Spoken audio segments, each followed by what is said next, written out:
Hey everybody, welcome into the back room. I'm Andy Ostroy. With all due respect, my friend Elon is terribly wrong about the one big beautiful bill. The fact that I agree with Elon Musk that it's an abomination should not be unclear to anyone based on weeks of Democrats aggressively pushing back against the one big ugly bill. I'm not revealing any secrets. In fact, I'm stating the obvious. The bill is an abomination. It's a disaster. Republicans should be ashamed of themselves. I don't know why Elon Musk made the decision to make this statement, but he's not wrong. All right, so first that was Speaker of the House Mike Johnson, followed by Minority Leader Hakeem Jeffries. They were talking about Musk's critique of the big ugly ass bill, which he called it a, quote, disgusting abomination. And that was the beginning of the feud, which we saw accelerate yesterday into a complete and utter shit show between Donald Trump and Elon Musk. And we're going to get to that in a second. But I first want to tell you that today we have Congressman Jamie Raskin with us. We'll chat with the congressman in just a little while. And also, thanks for tuning in. We appreciate you listening, and we'd love to hear your comments. So email us at backroomandy@gmail.com and or post on our social media, and we'll read some feedback next time. And if you like the podcast, please rate and review and follow or subscribe, and you'll be notified every time we post a new episode. So this public spat between these two formerly very passionate lovers, Donald Trump and Elon Musk, it was so delicious to watch this go down yesterday. And it was like a snowball rolling down a hill. First, it started with Trump sitting in the White House saying like, I'm disappointed, whatever. And then it got crazy online. Musk went through a series of posts where he not only criticized the bill, of course, but he claims that the reason we don't have the Epstein files is because Donald Trump is in them. He also reposted something that said Trump should be impeached and replaced by J.D. Vance. Trump then called him crazy. Trump threatened to cancel his government contracts for all his businesses. It was wild. And I want more. More, please. I mean, who doesn't? This was a dream come true. I loved watching the takedown. I love the infighting. It's like you couldn't have orchestrated this better. Have you ever gone to like Mexican wrestling? I thought you were going to ask me if have I ever gone to a Mexican restaurant. I'm like, where do you think I live? No, I have not. Mexican wrestling. Yes. Is that like sumo wrestling except with Mexicans? No, it feels much more real than American wrestling. Like when someone takes you down, puts their knee on your neck, it looks like it's going to snap. That was yesterday. It sure was. Yeah, it was interesting because it took about 72 hours. Elon started 3 days ago insulting the one big beautiful bill, and Trump said nothing. And everyone was like, what does this mean? He didn't fully attack Trump directly, so it wasn't like Trump had to respond, but then suddenly it went nuclear within like 5 minutes. It was like, you know, when there's like a couple, they've been together for years, and they fucking hate each other, and it gets so bad that if someone just says, hi, honey, how was your day? It's like, shut up, I'm fighting. And they start fighting because they're so bottled up with anger. That's what it seemed like to me. Like, this didn't just happen yesterday. Like, these two guys, probably for quite some time, have literally had it with each other. And there was going to be that moment, like in a dry fucking forest, where somebody throws a match and psh, the whole forest just goes up in flames. Completely. There's no way Donald Trump wanted that little X hanging around in the White House. You just know he was seething. Calling him a shitty president. A little fucking 5-year-old is like, you're a shitty president. Out of the mouths of babes. My favorite moment, and my favorite child of the year, by the way. And I have 3 grandchildren, but sorry, kids. Telling Trump to his face he's a shitty president. You get the kid award, as far as I'm concerned. I wonder where he heard that. Well, that's my point. Now, you know, the funny thing yesterday is that you had a lot of people on TV, all the pundits, And a lot of them were expressing a lot of surprise that not only did this happen, but it happened so quick after just a few months of Musk being part of the administration. But let's play this clip, Manny. I am going to predict that the Trump-Musk bromance will be over by June. That was yours truly on the year-end December 24 predictions segment of this very podcast. And if that wasn't enough, kids, let's go to this clip. On my perfect Hollywood script of it all, when the break occurs, Musk then begins to shit post about him nonstop on Twitter. Trump does the same thing on Truth Social, and it just becomes this delicious war between the two of them. So I'm patting myself on the goddamn back. I call that one. You also now have a situation where Republicans have to choose sides, right? And Musk said yesterday, Donald Trump's going to be around for the next 3.5 years. I'm going to be around for the next 40.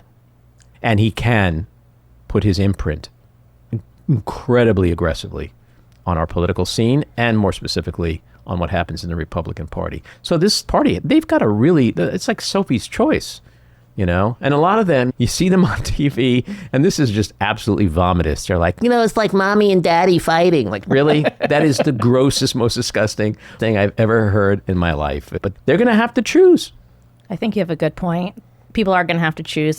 I'm not sure that Elon's going to be around for that long if he doesn't get his demons under control. He doesn't stop guzzling ketamine. Something like that. And if he'd like one person to target, I'd go after Mike Johnson, because what a fucking... sniveling. Oh, like, he was so patronizing. I don't know. Just like this last speech, it was just like some pastor that takes like a young boy aside and just telling Elon. Hello. Yes, that's exactly what I'm implying. Every time I see Mike Johnson talk, that shit-eating grin as he talks, I want to reach into the television and just smack him in the head. You know, a lot of people are saying, like, Trump is in the White House. He's going to win. He's the winner here. Musk doesn't have the MAGA crowd. Musk has more money than any human on this planet. He controls the biggest, most important, relevant social media platform in terms of news and politics, still, despite what he's done to it. And so that dude, in my opinion, can do a lot of damage. This situation could be totally different looking a year from now if he's smart. Now, the problem is, if he does get into this feud with Trump that he's already in, and it intensifies, he's already pissed off, let's call it half of his Tesla base, right? The liberals. Now, he could potentially piss off the other half if MAGA turns on him the way some people think. So it's going to just be interesting to see how this plays out, not just between those two guys on a personal level. There's reports this morning that friends or aides, they're trying to get the two of them together. Trump's like, I don't want to get together with him. I don't want to talk to him. I don't think about him. Although I may sell my Tesla, which means I am thinking about him. The whole thing is just kind of crazy. But putting aside the personal aspect of it, the political aspect of it within the Republican Party is going to play out, I think, in a really fascinating way. I think it's going to end one of two ways. Either Trump is going to make up with Elon, they're going to somehow make up, which I think is unlikely, or Elon does end up being the bigger loser. And I say that because Trump has created an autocracy. He controls all of the agencies that have three letters: DOJ, FCC, FTC, SEC, you name it. All he has to do is pick up that too, but not an official government agency yet, but we don't know. Keyword yet. Yes, but in all seriousness, I almost guarantee he's already had a meeting with Bondi to talk about how the DOJ can do something. But more importantly, they can just make his life really hard. Forgetting just the government contracts, they can charge him criminally. There were already major investigations that under the Biden administration, which were paused or stopped, and those could all be reopened. There's Steve Bannon wants him deported because he's illegal. Look, we know Trump is crazy, but if there are enough other crazies around him filling his head with crazy shit, look, he's weaponizing the Department of Justice to go after Oprah. Sure. What do you got against Oprah? She gives gifts away. She gives gifts away to everybody in the audience. What's wrong with that? How could you knock that? Springsteen, he's the boss. Maybe that's the problem. Trump's like, oh, I'm the boss. Maybe that's why he's going after Springsteen. But he's weaponizing the government for people you wouldn't even think would be on his mind. So yes, to your point, what the hell could he do with the DOJ about Musk, who he probably right now perceives as the greatest betrayal of his entire life? I think Elon knows where the bodies are buried. So I wonder how hard Trump is going to go after him. Yeah, well, somebody posted yesterday a photo of the fight, the Iwo Jima pose. The person said, hey, Elon, how about telling us what really went down that day? And we still haven't seen the PP tape, and that could come up. Yes! PP tape. PP tape. It's just insanity. It is all insanity. But my favorite thing that happened yesterday, well, let's play this clip from AOC. Any quick reaction on what's going on with Elon Musk and President Trump on Twitter right now? Oh, man, the girls are fighting, aren't they? Meow. Meow. The girls are indeed fighting. See, this is why we love AOC. It's astounding, but I do think we lose sight of one thing, which is all of this fight, Elon's anger over the one big beautiful bill, is that it doesn't cut enough. And yet, that's not why the bill adds to the debt. And just to find out, to double check my gut, I went to Grok, which is the closest thing to Elon's mind, to ask, why does the one big beautiful bill actually increase the debt? And it said the primary reason the one big beautiful bill increases the debt is that it has significant tax cuts, which outweigh the spending reductions. Nobody's talking about this. Well, Maddie, the thing that I'm most upset about is I've spent 4 months cutting, what was it, 20 trillion? Okay, 170 billion. And now you're going to go add 2.4 trillion. So it's like everything I did for the last few months is just for nothing. That was Elon Musk for anybody. I had no idea. That was my very poor imitation of Elon Musk, but you get the point. This is why he needs to be deported. Yeah. So let's get to our winners and losers. My winner, Musk, for pummeling the big beautiful bill and airing Trump's dirty laundry. My loser, Scott Perry and all the House Freedom Caucus fiscal hawks who are complaining about the big beautiful bill that they voted for. My winner is Ukraine Security Service for executing a remarkable drone operation that destroyed approximately 34% of Russia's long-range strategic cruise missile carriers. And my loser, I'm going to have to go with Elon Musk because I don't think he wins this war with Trump.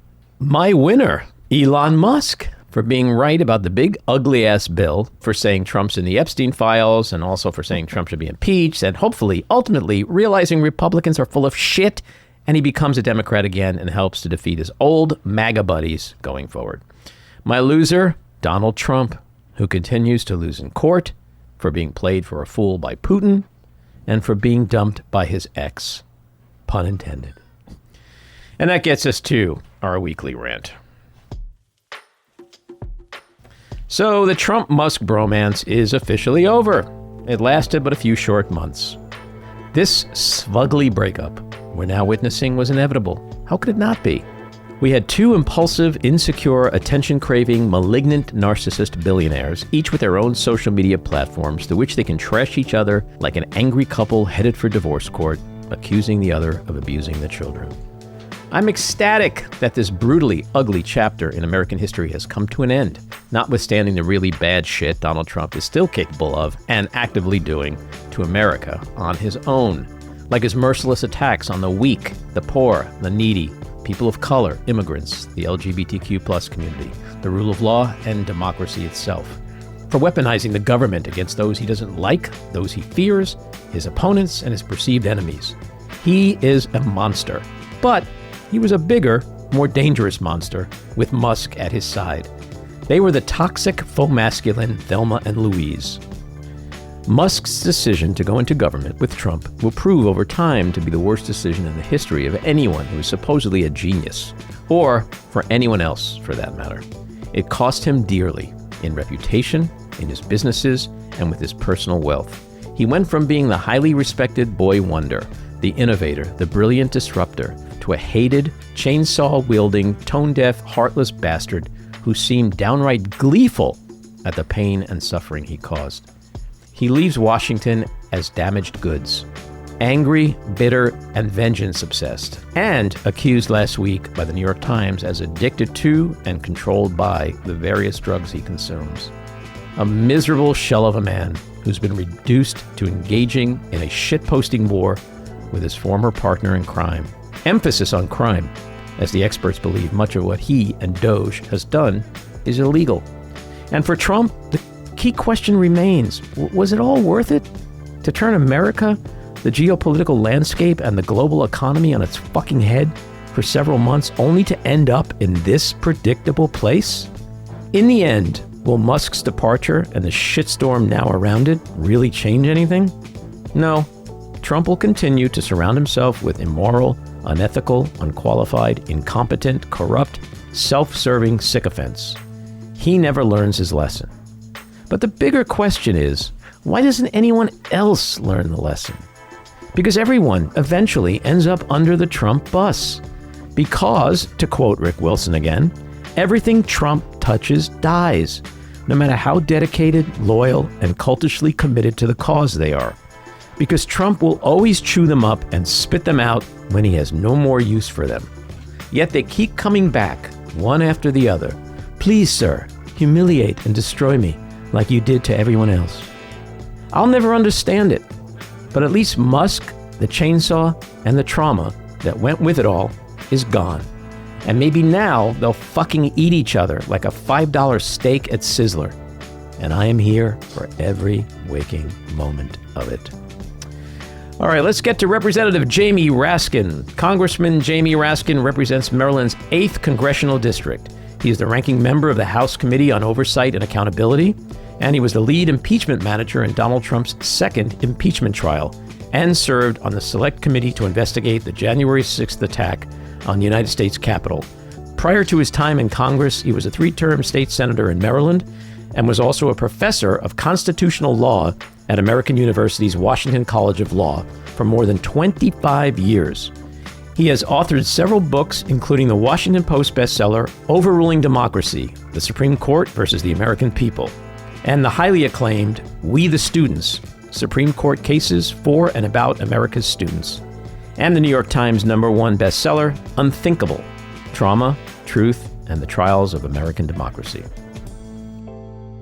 Congressman, welcome into the back room.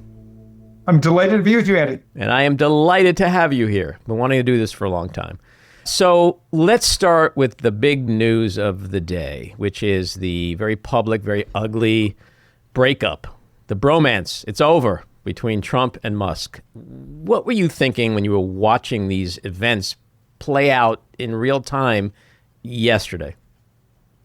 Well, there was a certain inevitability to it, I suppose. I mean, everybody was predicting that you couldn't have gargantuan egos that big together with, perhaps undiagnosed cases of malignant narcissistic personality disorder in both of the best buds, But hey, it was a disorienting experience because Elon Musk was saying Donald Trump should be impeached, and Donald Trump was saying that Elon Musk should be investigated and have his federal government contracts taken down. And I agreed with both of them.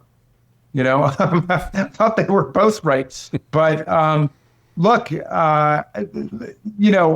there's not much of principle that really organizes the whole right wing. I mean, it's a bunch of people who are in it for themselves, and it's like a gangster state. And in a gangster state, when people have a breakup, it's every man for himself. But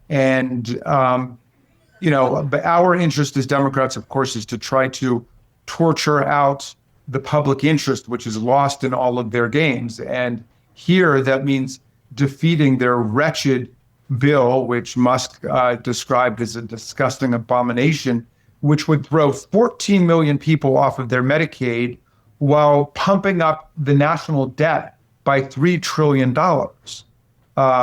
really strangling economic strength in the country because the cost the cost of money would be so high at that point. We would be spending so much money just on the interest. I mean, it's just out of control. So I think that, it's an opportunity for the Democrats to say, why don't we get back to some common sense government and base things on reason and not, a bunch of billionaire temper tantrums.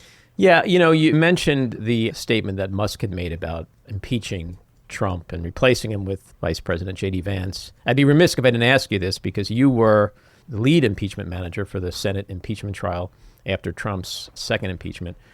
Is Musk right? Do you believe Trump's actions these past 4 months constitute impeachable offenses? Well, let's take it in two steps. The first step is he was impeached by the House for inciting violent insurrection against the Union and essentially organizing an attempted political coup against the 2020 presidential election, which Joe Biden won by more than 7 million votes, 306 to 232 in the Electoral College. Then I was convinced that we were going to win. We did win a majority. It was 57 to 43, which is a pretty commanding majority in the Senate, the biggest bipartisan majority in U.S. history to convict someone, but we fell 10 votes short of the 2/3 margin. Mitch McConnell said that Donald Trump was actually factually, morally, ethically responsible for everything that had happened, but he did not believe the Senate had jurisdiction to try and convict a former president because Trump was out of office at that point. That not only contradicted 2 centuries of American history and what the Senate had done, but it contradicted a motion that Republicans had filed on the first day of the trial to dismiss the charges on the grounds there was no jurisdiction, and that was rejected 56 to 44. So why do I raise that? Well, he spoke for 15 or 20 Republican senators who used the same line that there was no jurisdiction to try him. Well, if that's the case, there was no jurisdiction because he was no longer president. He is president now, and he still committed that crime.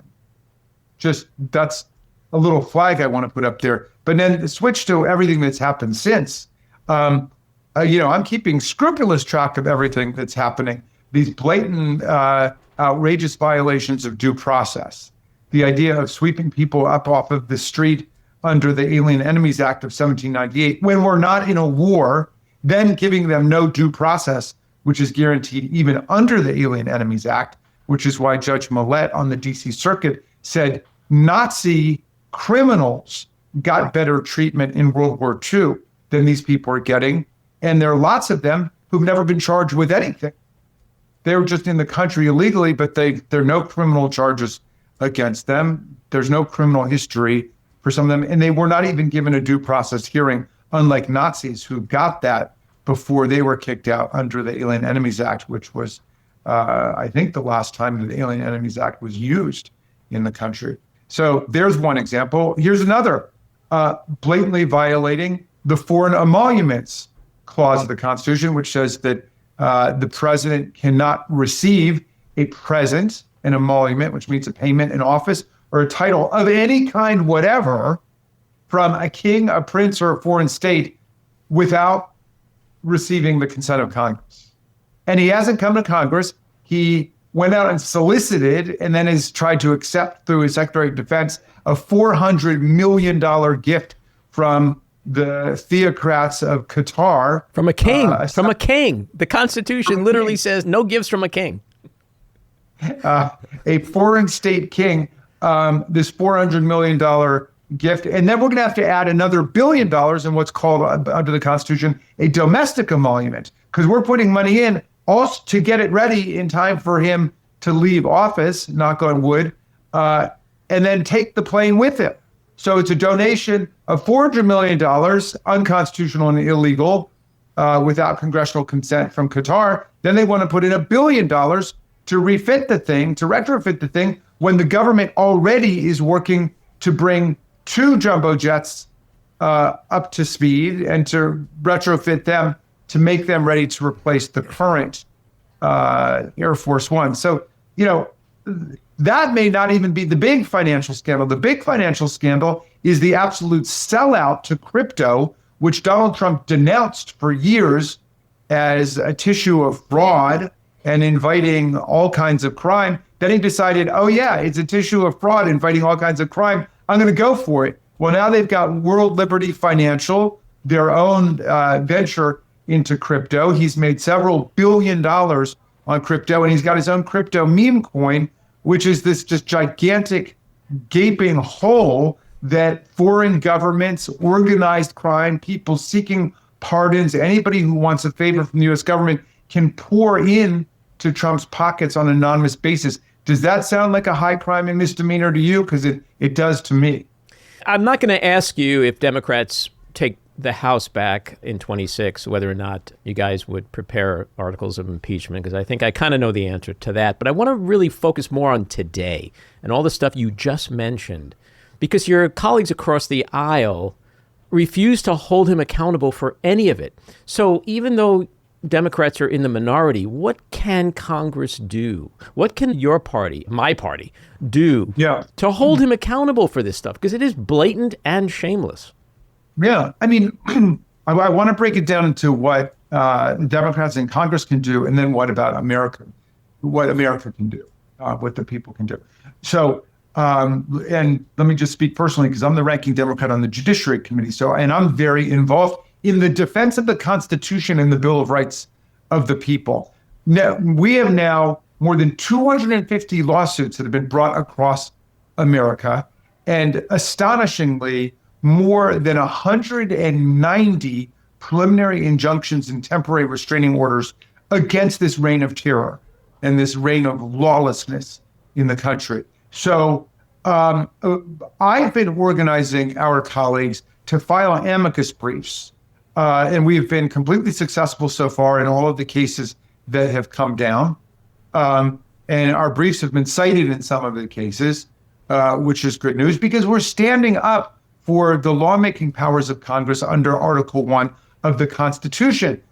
The Congress created the Consumer Financial Protection Bureau. Donald Trump can't say, I'm going to wave a magic wand and disappear the CFPB. We created it. If anybody's going to take it down, it's us.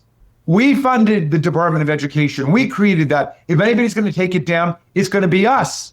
And if you think, by the way, you've got a mandate to do it, then bring it to Congress and have all of your supporters in Congress support it. But they'll never do that because they know they can never get the Congress of the United States to defund NIH or destroy the Agency for International Development, which they thought was the most vulnerable agency. And guess what? Most Americans are proud of the fact that we use billions of dollars of American food to feed starving people abroad. And we use American scientific breakthroughs in medicine to save people's lives abroad. So they're doing all this stuff on a completely lawless basis. You know, if you go back to the Constitution itself, Article 1 has all the lawmaking powers of Congress. We have the right to pass the budget, to pass taxes, to spend money, the power of the purse. We've got the power to regulate commerce domestically and internationally, right? If anybody's going to impose tariffs on the whole world and plunge us into a trade war against the world, except for Russia, of course, which they've exempted,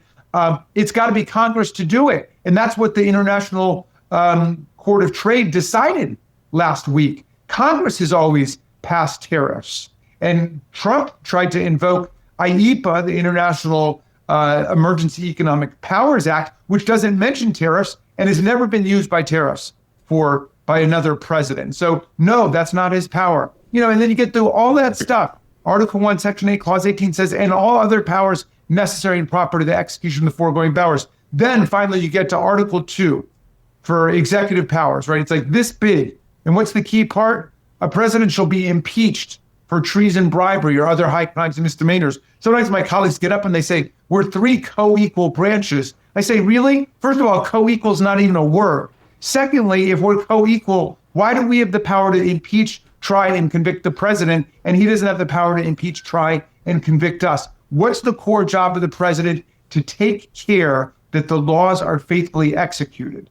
In other words, take the laws that we passed, that he has signed into law, to take those laws and implement them according to the legislative will and the meaning of the statutes. So your job is to take care of the laws faithfully executed, not distorted and mangled and diverted and impounded and redirected and all of that stuff. And we have a supreme constitution here. Article 6 of the Constitution. The Constitution and the federal laws are supreme. We don't have a supreme leader. We don't have a dictator, no kings, no queens, no emperors, and so on. So we've got to restore that basic constitutional direction to get democracy moving in the right direction again.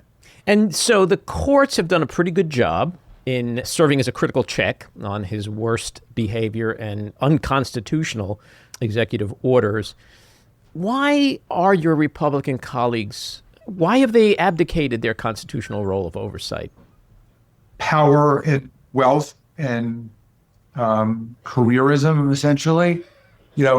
Up until yesterday, Elon Musk's money was there that was explicitly going to be targeted at anybody who stepped out of line. Now it looks like he's going to put money on the other side. So we might see some relaxation of that intense discipline. But the other part of it, of course, is Donald Trump's endorsement. He will endorse you if you support him 100%. You've got to stay in line like a member of a religious cult. If you step out of line at all, you're at the very least going to be, sent to solitary confinement for a while, or you'll be cleaning the deck of Tom Cruise's yacht for a year or something like that. But if you play along, then you will be okay. They'll support your reelection, and you can get a job when it's all over, either in the administration or, they'll let you get a job in sort of their protectorate of Republican lobbying companies. But if you step out of line, then, you're like Liz Cheney or Adam Kinzinger or Mitt Romney. They never want to hear from you again. You're just out. So they run it like a religious cult in a very tightly wired Stalinist-style political machine. And so with regard to Musk and Trump and their public feud, where do you see it going? Is it possible that there's going to be a winner in that battle? And even more importantly, you alluded to something a minute ago. In a perfect world, can Democrats end up the winner here? Can Democrats somehow, on some level, end up on Team Musk in 6 months, a year from now? No, I don't think that's going to be winning. I think winning is going to be for the country.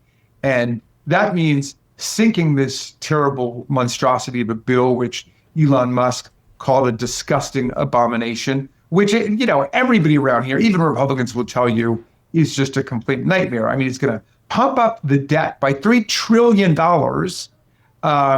It is going to take 14 million Americans off of Medicaid.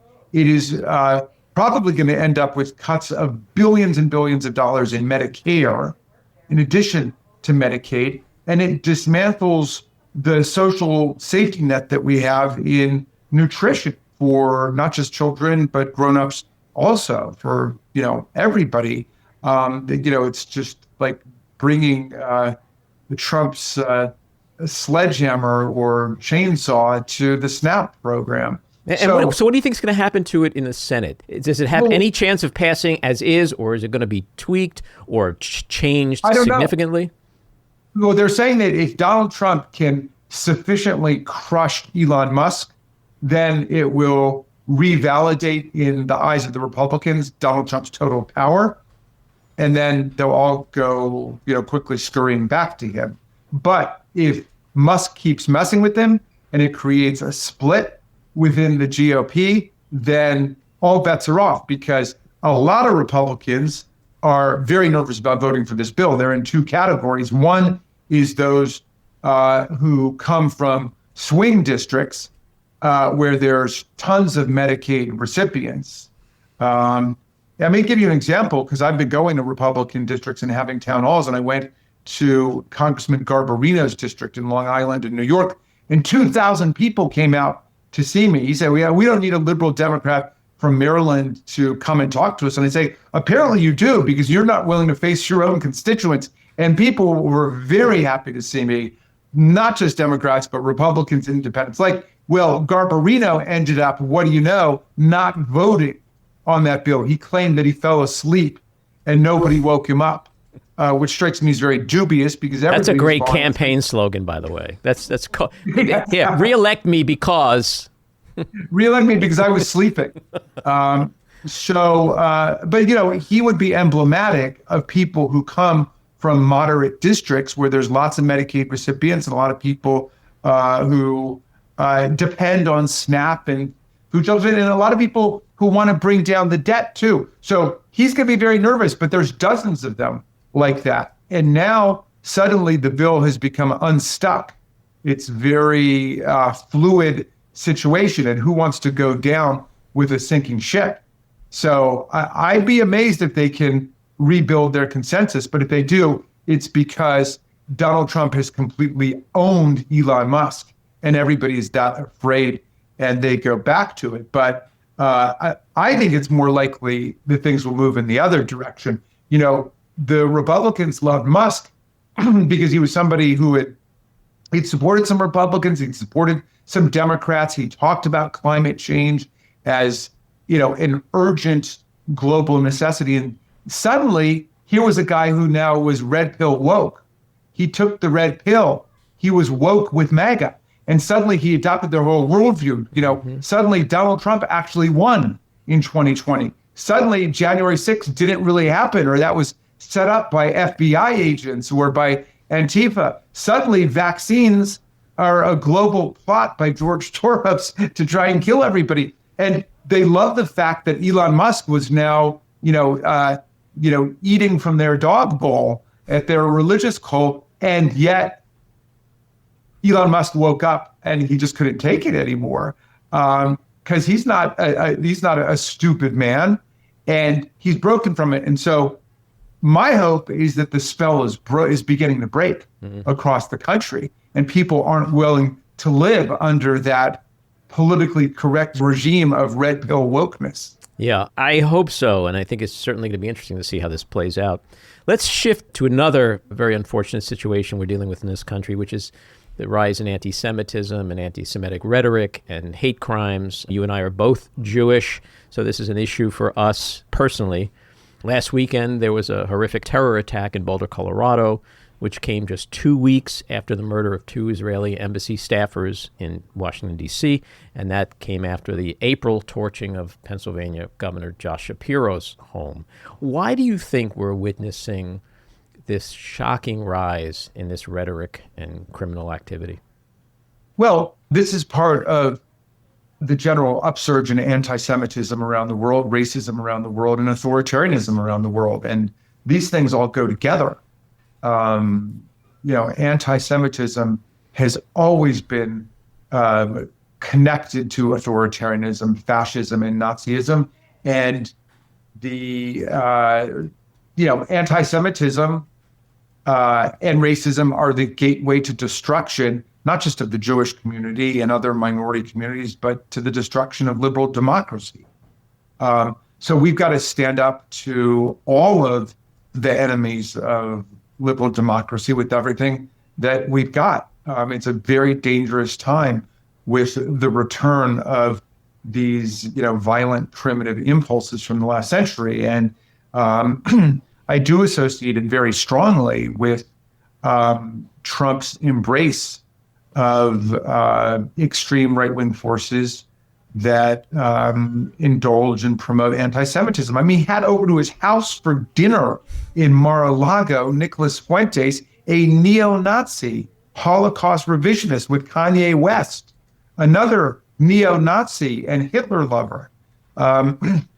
Trump's U.S. attorney for the District of Columbia, who he was forced to withdraw from the nomination when it turned out he had more than 150 appearances on Russian state propaganda networks and had suppressed that from the nominations process. But also, the guy had repeatedly embraced a guy named Timothy Hale Cusinelli, I think I got it right, who's a neo-Nazi Hitler lover who dresses with a Hitler mustache and says that Hitler's main problem was that he didn't finish the job on the Jews. And this guy says that children born with disabilities should be killed at birth, and all kinds of Nazi fascist rhetoric.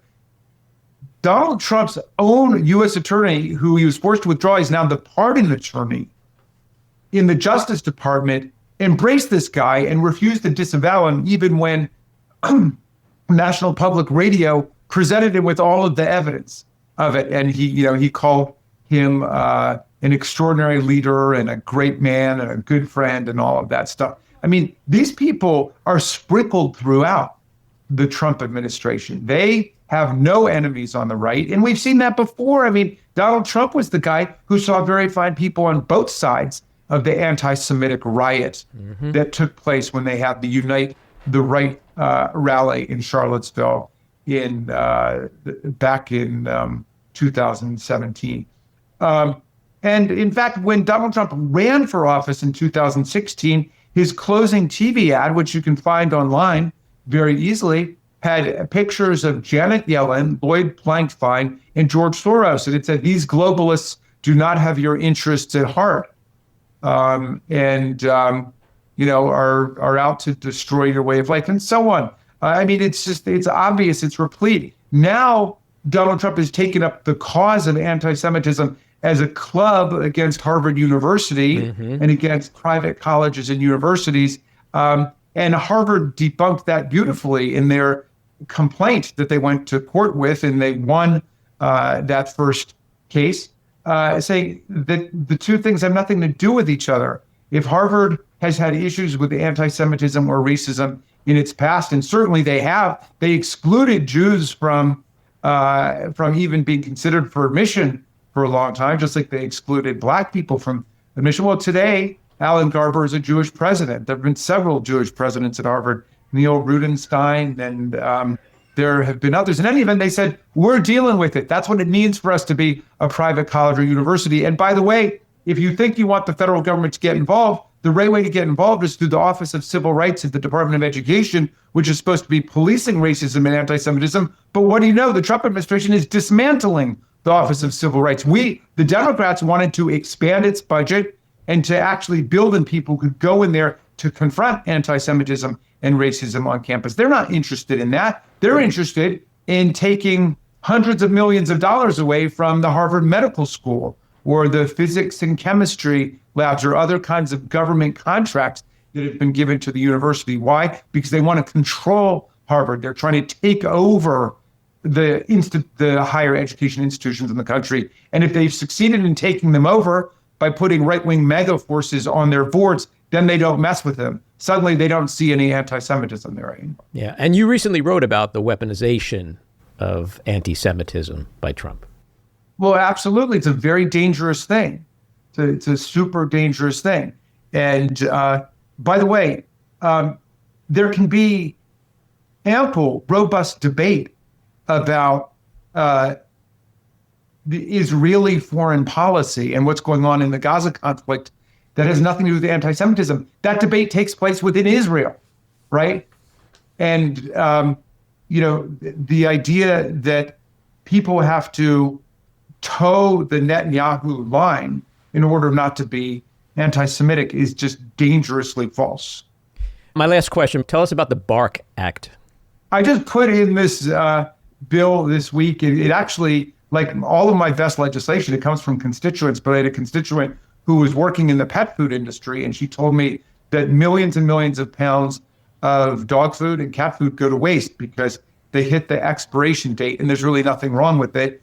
But they don't want to give it to animal shelters because they're afraid that they could be sued in some way, which almost never happens, but it's just easier for them to throw it away. So this basically just removes their liability. If they want to give it to animal shelters, the shelters can choose to use it or not. And that's true also of leashes and blankets and other surplus materials that they have. They can make that donation, and the shelters are thrilled. I kicked it off at the Humane Society. And again, I take no original credit for the idea. It came from constituents of mine who said, this is something that we can do. So yeah, I do have a Republican co-sponsor in the House, and we've got a Democratic and Republican co-sponsors in the Senate. And I hope this might be a little silver lining in all of the darkness here. Maybe we could come up with something that actually helps the animal population. And then who knows, maybe we could get together and do some stuff to help human beings in America, like not taking away their Medicaid.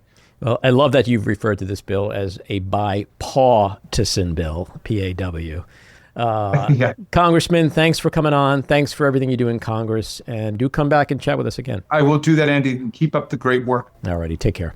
This episode of The Back Room was edited and produced by me, Andy Ostroy. It was co-edited and co-produced by Maddie Rosenberg and co-produced by Jen Hammoud. Our theme song was composed by Andrew Hollander, and our logo was designed by Cricket Langell. And special thanks to Patricia Wind. Please take a moment to rate and review the podcast, and also follow or subscribe. Until next time, keep your eyes on Washington, Hollywood, and your own backyards, and have a great week.